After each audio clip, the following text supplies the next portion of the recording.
Alors bonjour à tous, je suis Ophélie Villamot, je suis toute jeune professionnelle, j'ai terminé mes études de droit en juillet dernier et j'ai eu l'opportunité de réaliser une mission de 3 mois à la Fédération Citoyens et Justice, dont je vais essayer de vous rapporter quelques éléments aujourd'hui. Avant d'entrer dans le vif du sujet de la mission de recensement qui m'amène aujourd'hui, je tenais à rappeler quelques éléments sur le secteur socio-judiciaire. Vous savez que la Fédération Citoyens et Justice est une fédération nationale des associations socio-judiciaires. Le secteur socio-judiciaire réalise des accompagnements dans un cadre judiciaire à la demande des magistrats, que ce soit auprès de mineurs, de majeurs, dans un cadre pré-sententiel, post-sententiel, auprès de personnes sortant de détention. Nos adhérents savent travailler dans un cadre contraint et savent mettre en œuvre des dispositifs d'accompagnement adaptés aux nombreuses problématiques que rencontrent les personnes placées sous main de justice. Et au contraire de mandat administratif, le mandat judiciaire permet pour les professionnels de terrain une intervention quelque peu sécurisée. Nos adhérents donc, savent travailler dans ce cadre judiciaire. Effectivement, la référence aux magistrats et au cadre contraint permet quelque peu de sécuriser les acteurs de terrain. Alors, au-delà de ce cadre contraint, le secteur socio-judiciaire est un secteur qui, par l'intermédiaire notamment de ses activités d'enquête, je pense notamment aux enquêtes sociales rapides, aux enquêtes de personnalité, c'est un secteur qui sait évaluer les situations et qui a développé une véritable culture de l'évaluation et du compte-rendu qui est associé. De plus, au-delà de ce cadre contraint, le secteur socio-judiciaire a développé de véritables compétences afin de réaliser des accompagnements à la fois sociaux et éducatifs dans le but d'aider la personne. Donc nos adhérents sont en pleine capacité à mettre en place des dispositifs d'accompagnement socio-éducatif. Toute cette introduction pour vous dire à quel point nos adhérents sont en capacité et sont légitimes à agir dans le cadre de la prévention et de la lutte contre la radicalisation. Alors le CIPDR a financé notre fédération pour effectuer une mission de recensement auprès de l'ensemble de nos adhérents. Donc il a sollicité plusieurs têtes de réseau, le CNLAPS, Citoyens Justice et d'autres, l'objectif étant de mettre en place une cartographie, un logiciel sous forme d'une carte de France qui recense un maximum d'acteurs associatifs qui mènent des actions de prévention et de lutte contre la radicalisation. L'objectif de la mise en place de cette carte elle est principalement à destination des préfectures et l'objectif étant pour les préfectures d'avoir une visibilité des ressources qu'elles ont sur leur territoire, des ressources associatives qu'elles ont sur leur territoire concernant cette problématique de radicalisation, éventuellement des besoins qu'elles pourraient avoir s'il n'y avait pas d'acteurs sur leur territoire. Alors, à Citoyens et Justice, nous avons décidé de réaliser cette enquête sous la forme d'une véritable enquête de terrain, sous la forme d'entretien téléphonique. Il s'agissait d'une enquête approfondie sur ce que nos adhérents peuvent mettre en place à partir de leurs compétences. L'objectif de passer par l'intermédiaire d'entretiens téléphoniques, c'était d'avoir un véritable dialogue sur leur positionnement face à cette problématique de la radicalisation, les différents types d'actions qu'ils pouvaient mettre en place, leur méthode de travail, etc. Alors je tiens à remercier, j'en profite au passage pour remercier l'ensemble des adhérents à la Fédération Citoyens et Justice qui se sont montrés réceptifs et intéressés par cette enquête. On voit qu'il y a une véritable volonté de coordination dans ce domaine. Alors, sur le fond de l'enquête, je vais vous donner quelques données chiffrées. Bon, les chiffres n'apparaissent pas. Parmi les presque... C'est pas grave, je vais vous les donner. Parmi les presque 150 associations adhérentes à la Fédération Citoyens et Justice, près d'un tiers d'entre elles, 28% exactement, 28% de nos adhérents mènent une action de prévention et de lutte contre la radicalisation, ce qui représente un nombre assez conséquent. Au-delà de ces 28%, près de 43%, donc près de la moitié de nos adhérents, se disent prêts à s'engager, donc ne mènent pas encore d'action de prévention et de lutte contre la radicalisation, mais se disent prêts à s'engager. Alors évidemment, à plus ou moins long terme, sous certaines conditions, sous certains moyens humains, financiers, etc. Mais en tout cas, ne s'opposent pas à l'idée de mettre en place un jour une action de prévention et de lutte contre la radicalisation. Donc dans la cartographie dont je vous ai parlé, qui est à destination des préfectures, cette cartographie recense à la fois les associations qui mènent déjà une action de prévention et de lutte contre la radicalisation, ainsi que les associations qui n'en mènent pas encore, mais qui se disent prêts à s'engager, l'objectif étant pour les préfectures de savoir à qui s'adresser en cas de besoin. Alors, plus précisément concernant les associations qui mènent à l'heure actuelle les actions de prévention et de lutte contre la radicalisation, le CIPDR nous a proposé de les répertorier en 4 grands types, en 4 grandes catégories d'actions. Alors, les actions de repérage de la situation de radicalisation, les actions de prévention primaire, les actions de prévention secondaire et les actions de prestation en direction des acteurs. Les pourcentages que vous pouvez voir à côté, ce sont les pourcentages de nos adhérents qui, parmi ceux qui mènent déjà une action, combien mènent ce type d'action. Donc vous pouvez constater qu'il y a plusieurs associations qui mènent différents types d'actions. Les actions de repérage de la situation de radicalisation, ce sont des actions où l'association mobilise une équipe, un binôme ou un professionnel pour aller évaluer, pour aller identifier si une situation est effectivement une situation de radicalisation ou non. Les actions de prévention primaire sont, comme c'est la définition que nous a donnée le CIPDR, sont des actions de prévention à destination d'un public large et relativement indifférencié. C'est-à-dire que ce n'est pas un public qui est identifié comme étant radicalisé ou en voie de l'être, mais vers qui une sensibilisation à cette problématique peut être intéressante. Le meilleur exemple d'action de prévention primaire qui est le plus représenté parmi nos adhérents, ce sont des actions, des interventions en milieu scolaire. Les actions de prévention secondaire, donc celles qui sont le plus représentées au sein de notre fédération, ce sont les actions dont on a le plus parlé aujourd'hui, des actions en direction de personnes exposées au risque de radicalisation ou identifiées comme étant radicalisées ou en voie de l'être. Donc ce sont des accompagnements personnalisés envers la personne concernée et ou sa famille. Enfin, les actions de prestation en direction des acteurs, ce sont des actions de formation de professionnels, quels qu'ils soient, des travailleurs sociaux, des professionnels de santé, qui souhaiteraient être formés à la problématique de radicalisation, étant donné qu'ils sont amenés à rencontrer ce public dans le cadre de leur activité professionnelle. Alors, il est difficile, dans le temps qui nous est imparti, de vous faire une liste exhaustive des actions qui sont réalisées par nos adhérents. Ce que je vous apporte aujourd'hui, ce sont les éléments qui reviennent le plus souvent parmi les actions menées par nos adhérents. Alors, il y a beaucoup de choses qui vont se répéter par rapport à tout ce qu'on a dit aujourd'hui, mais c'est plutôt cohérent dans toutes les actions menées. L'angle d'approche qui est privilégié par nos adhérents est un angle d'approche socio-éducatif, alors, auquel peut s'ajouter une approche juridique, une approche thérapeutique ou plus rarement une approche spirituelle. Mais l'angle d'approche privilégié est l'angle d'approche socio-éducatif dans le sens où nos adhérents souhaitent réaliser auprès des personnes suivies un accompagnement le plus global possible. Ils vont travailler sur tout l'environnement de la personne, solliciter la famille, les pairs de la personne et travailler diverses problématiques sanitaires, juridiques, sociales, etc.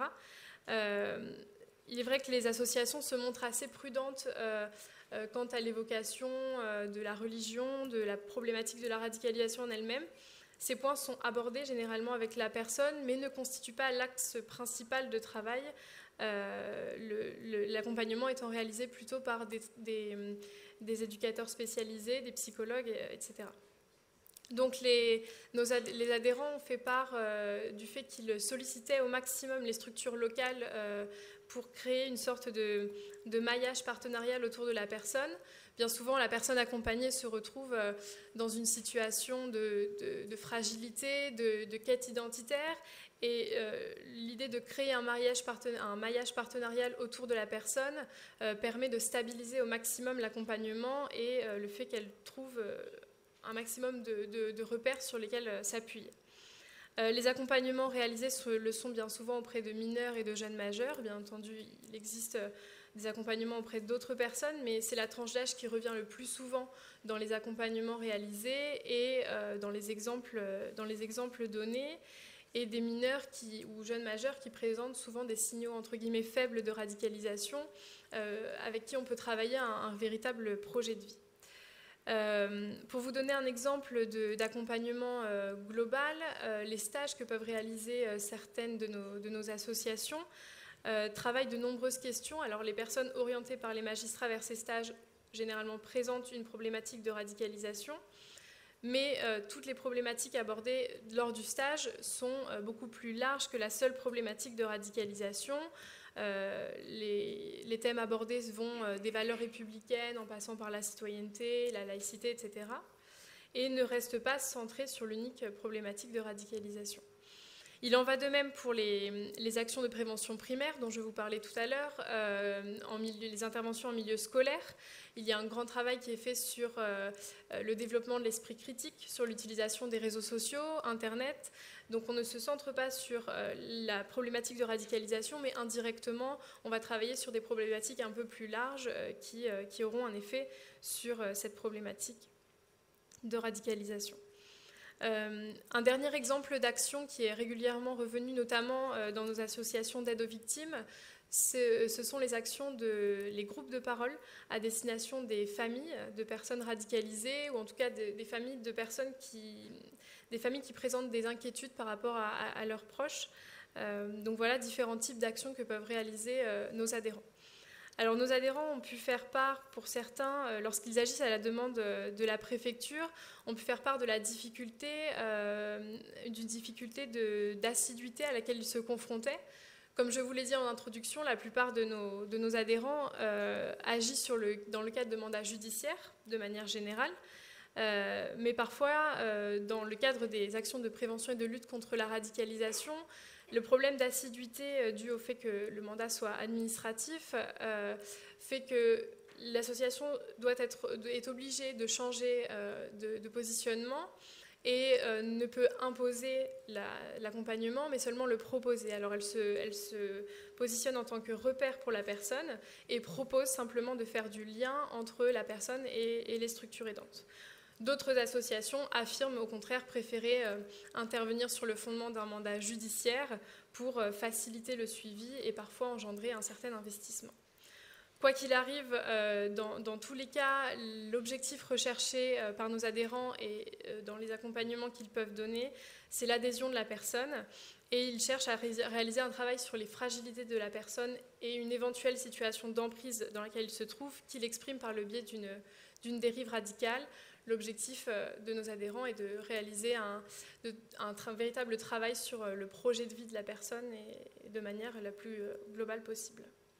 Voilà, je vous remercie pour votre écoute et je passe la parole à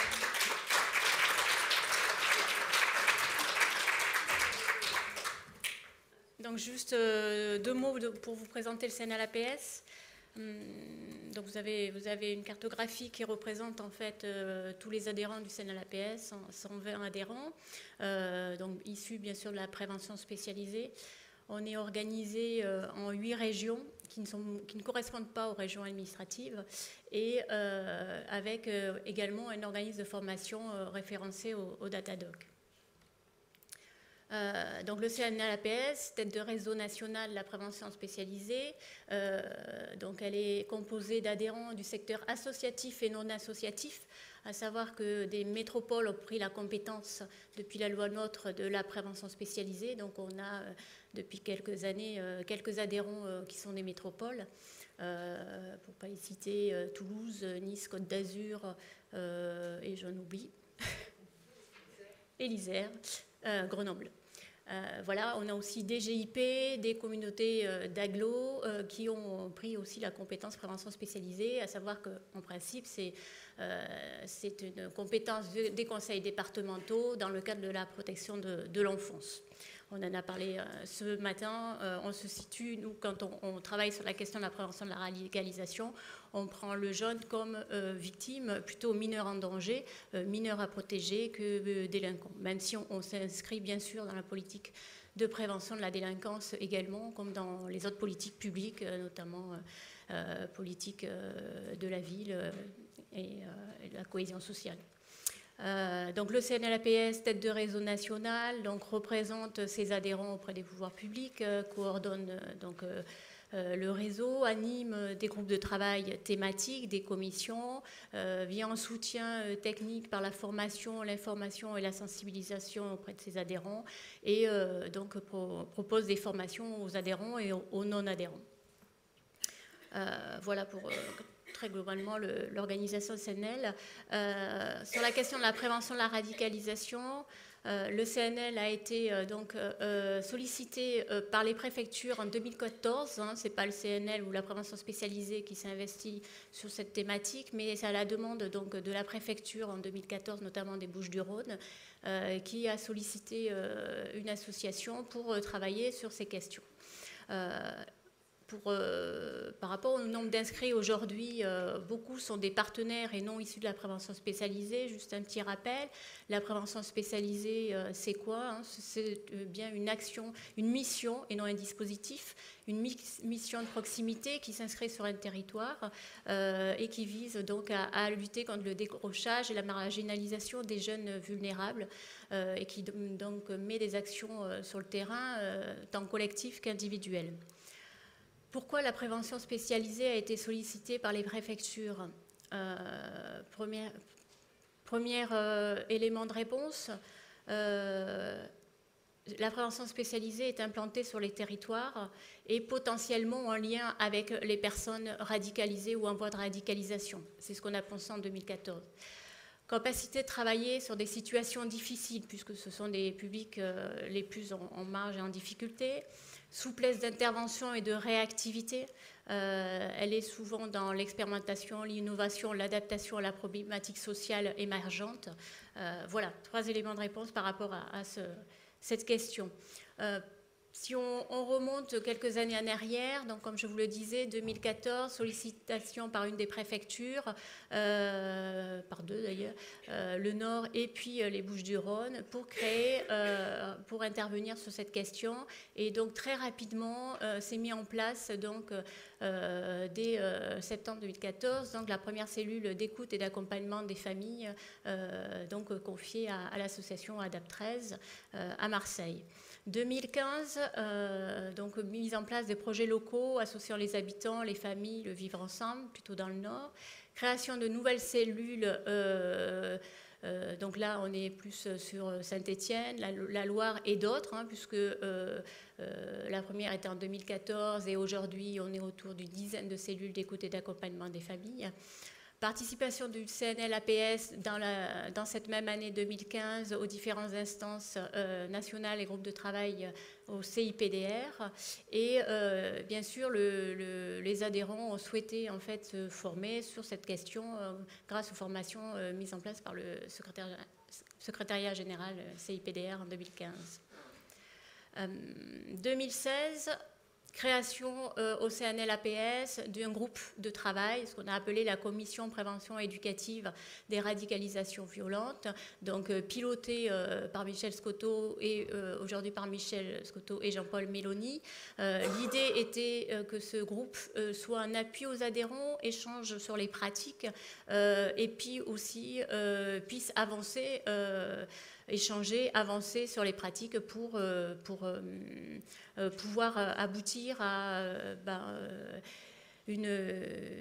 comment on fait à partir de la PREV pour travailler sur ces cellules, sachant que, comme l'a dit notre présidente ce matin, on part bien de l'expertise de la prévention spécialisée pour accompagner les personnes radicalisées ou en voie de radicalisation sur des cellules qui sont donc des services, on va dire, détachés de la prévention spécialisée. Hein, c'est bien aujourd'hui 2 services différents. Il y a les services de PREV, les cellules, mais on est parti de l'expertise de la PREV pour aller instaurer des cellules d'écoute et d'accompagnement des familles. 2016, c'est aussi la participation aux différentes commissions pilotées par le CIPDR avec des travaux qui ont abouti, d'autres qui sont en cours d'aboutir et qui vont être publiés dans quelques jours. C'était dit ce matin par le CIPDR, notamment le guide pratique, donc travailler avec Citoyens Justice, avec la MDA, avec la Fédération de la psychiatrie, etc. Et bien sûr, je reviendrai après sur la question de la cartographie. Première formation aussi dispensée par le CNL-APS, donc les formateurs du CNLAPS formés par le SGCIPDR et travaillant en groupe au sein du CNL dans la commission prévention éducative ont commencé à proposer donc une offre de formation sur ce sujet, dans un premier temps exclusivement à l'attention des adhérents du CNLAPS. Cette offre s'est élargie depuis 2016. 2017, donc nous, c'est la première enquête sur la cartographie. Donc nous avons, en même temps que nous lancions une enquête auprès de nos adhérents pour avoir une cartographie de ce que représentait la prévention spécialisée en France aujourd'hui, on en a profité pour compléter cette enquête auprès de nos adhérents sur la prévention spécialisée, de l'enquête sur la question de la prévention de la radicalisation, pour savoir quels adhérents s'investissaient sur cette question, sur quelle action cela a été mené. Donc on a eu, d'ores et déjà en 2017, on a pu avoir une première cartographie et une actualisation a été faite en l'été 2018, voilà, avec sensiblement très peu d'évolution. Quelques adhérents se sont investis à nouveau, mais c'est encore très faible. Je vous donnerai quelques chiffres après. 2017, c'est l'aboutissement d'une recherche-action menée donc par l'IRTS PACA, à qui on avait donné en fait en charge la rédaction d'un guide à partir donc des 2 cellules d'écoute et d'accompagnement des familles, donc de la Loire et des Bouches-du-Rhône. Donc le guide, peut-être que vous en avez eu connaissance, en tout cas je vous le recommande. Repère pour la pratique, on peut vous le il n'y en a plus en papier, hein, donc ceux qui sont arrivés ce matin de bonne heure ont eu la chance d'en avoir. Mais on peut vous le communiquer en PDF. Voilà, on peut vous le transférer en PDF. Donc ça, c'était premier guide sur les repères sur la pratique. En fait, cette recherche visait à décortiquer quelle est la pratique mise en place dans les cellules d'écoute et d'accompagnement des familles, voir les récurrences, les différences. Et c'est un outil pour effectivement les services qui souhaiteraient mettre en place ces cellules pour pouvoir les monter. Bien sûr avec le soutien du FIPDR.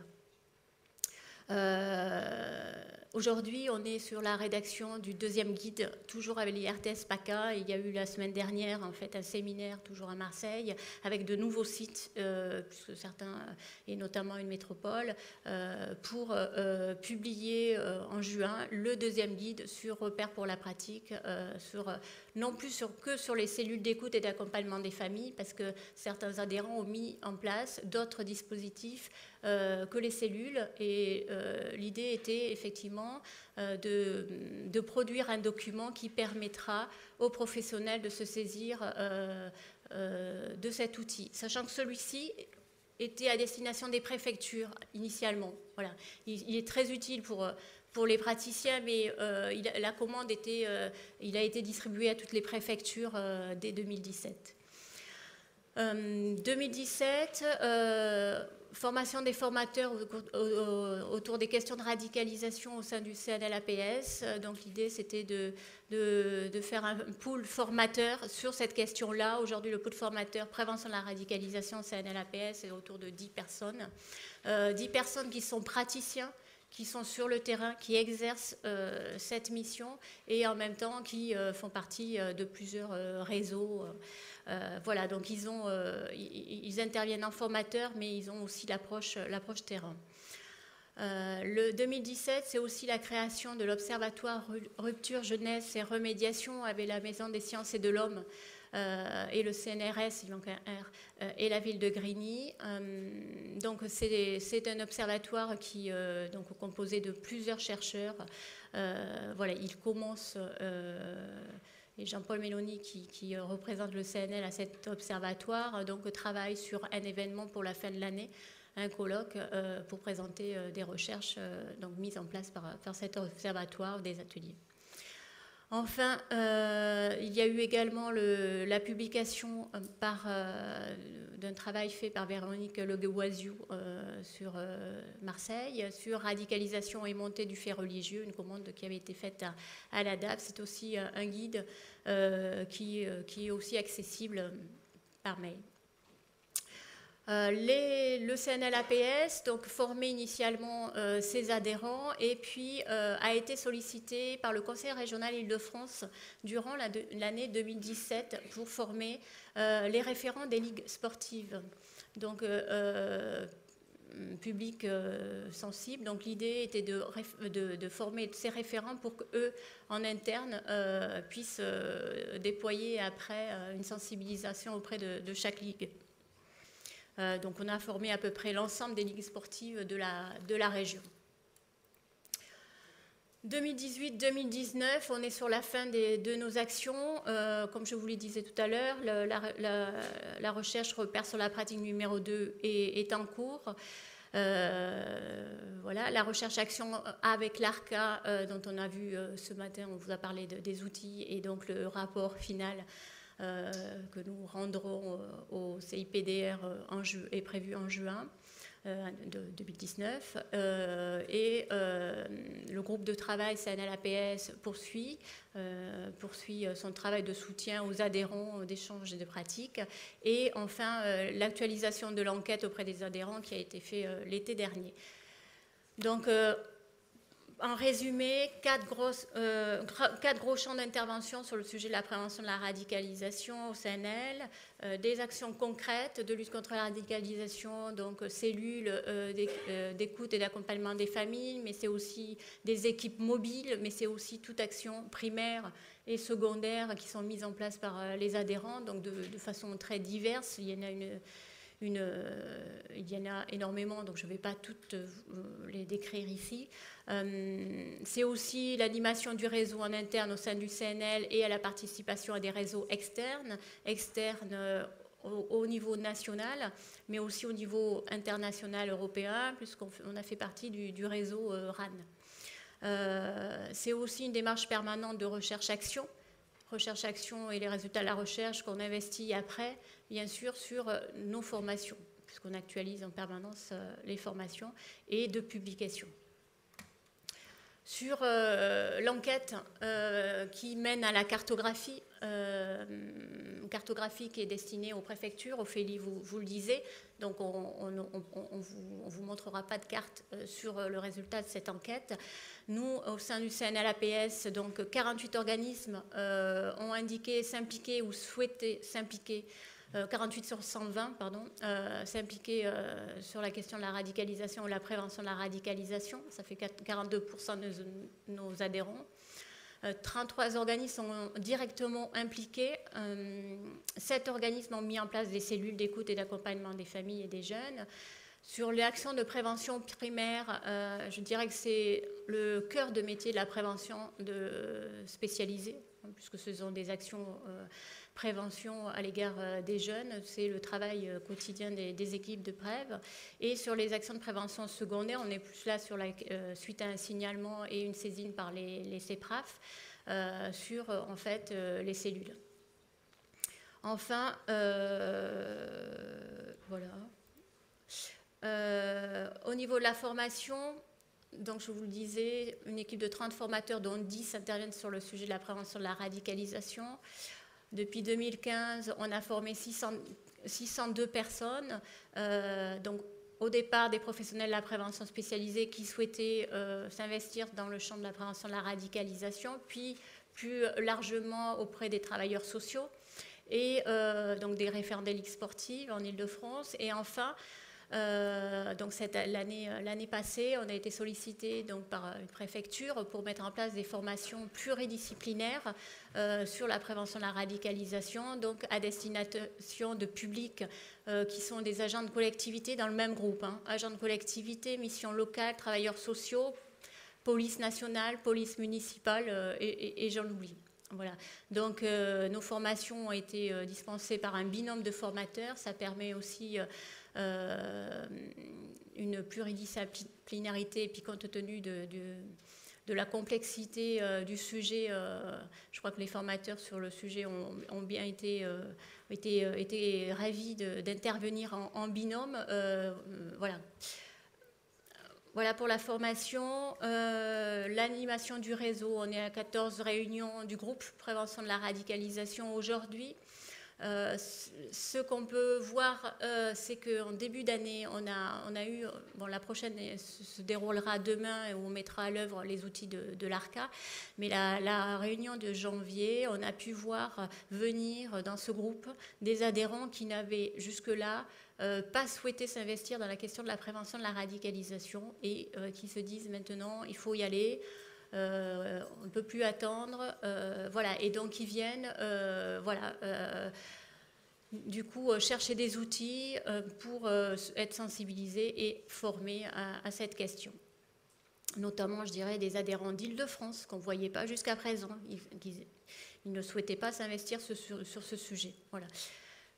Participation du CNL aux différentes instances du CIPDR, donc au groupe de travail, le guide commun des pratiques professionnelles qui va sortir d'ici peu, guide construit donc avec les différentes têtes de réseau. Ce guide sera certainement à destination des professionnels et de tout le public. On a tenté de construire des fiches pratiques. Donc il y a une partie. Ce sont les éléments communs sur lesquels les têtes de réseau s'est mis d'accord. Et ensuite, on a des fiches pratiques proposées par chacun des réseaux. Donc, c'est très pratico-pratique, en fait. Voilà. Structure, voilà, cartographie. Le reste, je vous en ai parlé déjà. Voilà, donc 3 recherches-actions, une publication, donc les cellules d'écoute et d'accompagnement, le guide et l'organisation de colloques que l'on fait régulièrement sur ce thème. Voilà, donc démarche permanente. L'enjeu, si je vous parle des enjeux de l'engagement du CNL sur ce sujet, il était de plusieurs ordres. La première, c'est la prévention spécialisée dans le cadre de la protection de l'enfance. On est dans le cadre de la protection de l'enfance. La question était de savoir comment on travaille avec des professionnels avec lesquels on n'avait pas du tout l'habitude de travailler. Je parle des professionnels de la sécurité. Donc ça a été dit tout à l'heure, et notamment par la Belgique, nécessité de mettre en place un cadre déontologique, la question de l'échange d'informations, le partage d'informations, jusqu'où, comment on y va.